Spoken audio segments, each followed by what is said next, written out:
बिस्मिल्लाहिर्रहमानिर्रहीम। नेक्स्ट हमने देखनी है क्लास 1C एंटीरिथमिक्स की फ्लिकेनाइट और प्रोपाफिनोन। अच्छा, इनको डिस्कस करने से पहले हम 3 पॉइंट्स जो है वहाँ पे डिस्कस करने हैं। अब ये जो ड्रग्स है ना, ये तो इनका नेगेटिव इनोट्रॉपिक इफेक्ट है, मतलब ये फोर्स ऑफ कॉन्ट्रैक्शन को कम करती हैं। नेगेटिव इनोट्रॉपिक इफेक्ट है। नंबर 2, आपने ये चीज़ देखनी है कि ये प्रो रिथमिक इफेक्ट कॉज करती है, मतलब ये जनरेट करती हैं रिथमियाज। ठीक है, okay. Pro rhythmic effect cause करती हैं। दूसरी बात ये है कि इनका जो है ना, जो नॉर्मल सेल्स होते हैं ना, जो बहुत ज़्यादा जो है जिनमें एक्शन पोटेंशियल जो है वो रैपिडली जनरेट नहीं हो रहा होता, मींस जो रिथमिक सेल्स नहीं होते, जो नॉर्मल हार्ट के सेल्स होते हैं, उन पे भी इनका इफेक्ट है। ये तीनों इफेक्ट इस वजह से जो है इनको हम उन पेशेंट्स में नहीं देंगे जिनको स्ट्रक्चरल हार्ट डिजीज़ होती है। ठीक है, जिनका स्ट्रक्चरल हार्ट डिजीज़ मतलब जिनकी जो हार्ट फेलियर की वजह से उनके जो फाइबर्स हैं ना, फिब्रोसिस हो चुकी होती है, उनके हार्ट के जो स्ट्रक्चर में रिमॉडलिंग आ चुकी होती है, हाइपरट्रॉफी हो चुकी होती है। ठीक है, उन पेशेंट्स में हम कंसिडर नहीं करेंगे। अच्छा, ये नॉर्मल सेल्स पे अफेक्ट करते हैं, इस वजह से जो है ईसीजी के अंदर जो है ना चेंजेस आती हैं, शो होती हैं। ठीक है, फ्लिकेनाइड और प्रोपाफिनोन ड्रग्स जो है इनको लेने की वजह से, एडमिनिस्टर करने की वजह से, और ये तीनों चीज़ें जो है ये हमने अगर यहाँ पे देखा है ना, हमने क्लास 1B एंटीरिथमिक्स डिस्कस किए थे, तो यहाँ पे इनका फोर्स ऑफ कॉन्ट्रैक्शन पे कोई इफेक्ट नहीं होता, जिस तरह वो जो है वो डिक्रीज़ कर रही है। ये प्रो रिथमिक्स भी नहीं है और इनका नॉर्मल सेल के ऊपर भी कोई इफेक्ट जो है ये नहीं होता। ठीक है, तो ईसीजी के अंदर इसमें कोई भी चेंजेस नहीं आती, मतलब ईसीजी जो है उस पर अफेक्ट नहीं पड़ता, क्योंकि नॉर्मल सेल पे जो है ये नॉर्मल सेल्स पे अफेक्ट नहीं करती हैं ये क्लास 1B ड्रग्स जो है। ठीक है, अच्छा नेक्स्ट जो है हम डिस्कस करते हैं कि इनका मैकेनिज्म ऑफ एक्शन की। ये 3 पॉइंट्स जो हैं ये याद रखने हैं। जिनको लेफ्ट वेंट्रिकल हाइपरट्रॉफी होती है, heart failure, atherosclerotic heart disease, उन पेशेंट को बिल्कुल भी नहीं देनी। ठीक है, ओके। अब हमने मैकेनिज्म ऑफ एक्शन देखना है। तो ये सोडियम चैनल ब्लॉकर है ना, तो ऑब्वियसली ये फेज़ 0 में सोडियम के इन्फ्लक्स को ब्लॉक करेंगी तो अपस्ट्रोक वेलोसिटी कम होगी। फेज़ 0 में जो हमारी सोडियम इन्फ्लक्स है वो कम हो जाएगा। ठीक है, ये पोटाशियम चैनल ब्लॉकर का इफेक्ट भी शो करती हैं और एक्शन पोटेंशियल की ड्यूरेशन क्या कर देती हैं, बढ़ा देती हैं। ओके, दूसरी बात ये है कि हमने एक और चीज़ भी देखनी है कि ये जो है ना ऑटोमेटिसिटी जो है उसको भी रिड्यूस करती हैं। What is automaticity? ऑटोमेटिसिटी ये होता है कि हमारी हार्ट की प्रॉपर्टी होती है कार्डियोमायोसाइट्स की, कि वो जनरेट करती हैं स्पॉन्टेनियस एक्शन पोटेंशियल, और वो एक्शन पोटेंशियल जो है फिर मूव करता है, मतलब वो स्प्रेड होता है सेल टू सेल। ऑटोमेटिसिटी किससे कम करती है? ऑटोमेटिसिटी कम करती है थ्रेशोल्ड पोटेंशियल बढ़ा के। ठीक है, अब थ्रेशोल्ड पोटेंशियल क्या होता है?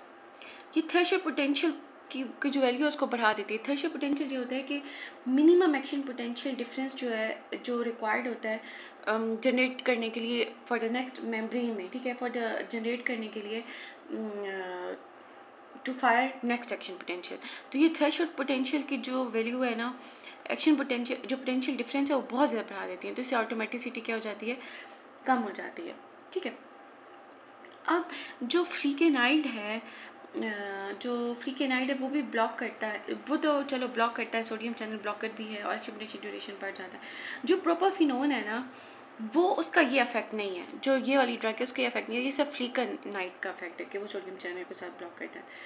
ठीक है, बाकी ये जो प्रोपाफिनोन है वो सिर्फ फेज़ 0 में जो अपस्ट्रोक वेलोसिटी है उसको कम करेगा। राइट, अच्छा फिर हमने इनका थेरेप्यूटिक यूजेस देखने हैं। जो फ्लिकेनाइड ड्रग है वो मेंटेन करके रखती है साइनस रिदम को एट्रियल फिब्रिलेशन में और एट्रियल फ्लैटर्स। फिब्रिलेशन तब होगी जब 350 बीट्स पर मिनट हार्ट रेट बढ़ जाएगा, फ्लैटर्स में 250 बीट्स पर मिनट बढ़ जाएगा, तो ये मेंटेन करके रखेगा ऐसे नोट का जो रिदम है ना उसको मेंटेन करेगा, ताकि वहाँ से जो फायरिंग है हो रहा है, मतलब बहुत ज़्यादा फास्ट जो है एक्शन पोटेंशियल जनरेट हो रहा है, तो उसका जो रिदम है उसको क्या करेगा, मेंटेन करेगा, उसको कम करेगा, उसको मेंटेन करके रखेगा।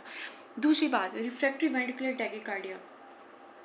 जो रिफ्रैक्टरी वेंट्रिकुलर टैकी एरिथमियाज है ना, वेंट्रिकुलर एरिथमियाज ये बहुत ज़्यादा लाइफ थ्रेटनिंग कंडीशन होती है।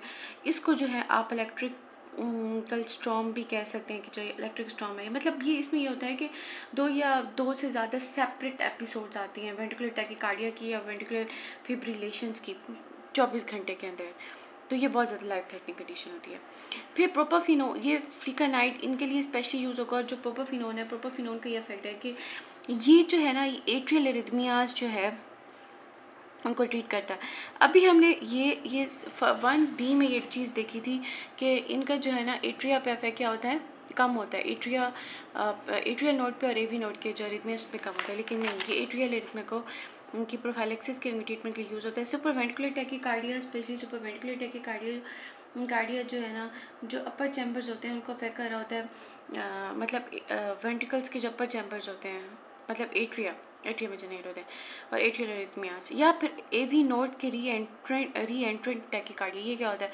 री एंट्री का हमने फिनोमेना पढ़ा था कि जो ब्लॉकेज की वजह से ना एक्शन पोटेंशियल एक सेल में मतलब 2 दफ़ा वो री एंटर हो जाता है, दोबारा से जनरेट होता है। तो उससे जो है एक्शन पोटेंशियल जो मतलब फर्दर ब्लॉकेज की वजह से वो दोबारा से री एंटर होता है, और जो कार्डियक रिदम है ना उसको डिस्टर्ब करता है, और it causes arrhythmia re entry की वजह से। तो एवी नोड की री एंट्रेंट टैकीकार्डिया की प्रोफाइलेक्सिस में हम इसको देते हैं। और थेरापेटिक, इसके अलावा जो हम फार्माकोकाइनेटिक्स देख लें तो फ्लिकेनाइड जो ओरल अब्जॉर्ब होता है, और 2D6 जो एंजाइम होता है हमारा साइटोक्रोम P450 की फैमिली का, तो उसमें ये मेटाबॉलिज्म होता है, इसके मल्टीपल मेटाबोलाइट्स होते हैं। तो फ्लिकेनाइड और उसके मेटाबोलाइट्स रीनली एक्सक्रीट आउट हो जाते हैं। प्रोपाफिनोन जो है उसको मेटाबोलाइट्स 2D6 1A2 3A2 करता है, और ये एक्टिव मेटाबोलाइट में कन्वर्ट होता है। ये तो इनएक्टिव में होते हैं, ये एक्टिव में होता है, और ये दोनों रूट से एलिमिनेट होता है, यूरिन और फीचर से। एडवर्स इफेक्ट्स ये है कि ब्लड वीजन, डिजीनेस, नोजिया, बाकी जो ब्रोंकोस्पाम्स हैं प्रोपाफिनोन से रिलेटेड ये एडवर्स इफेक्ट है। तो प्रोपाफिनोन जो है ना अस्थमा के पेशेंट को बिल्कुल भी हम एडमिनिस्टर नहीं करते। नेक्स्ट जो है वो हम क्लास 2 जो है एंटीरिथमिक्स की डिस्कस करेंगे।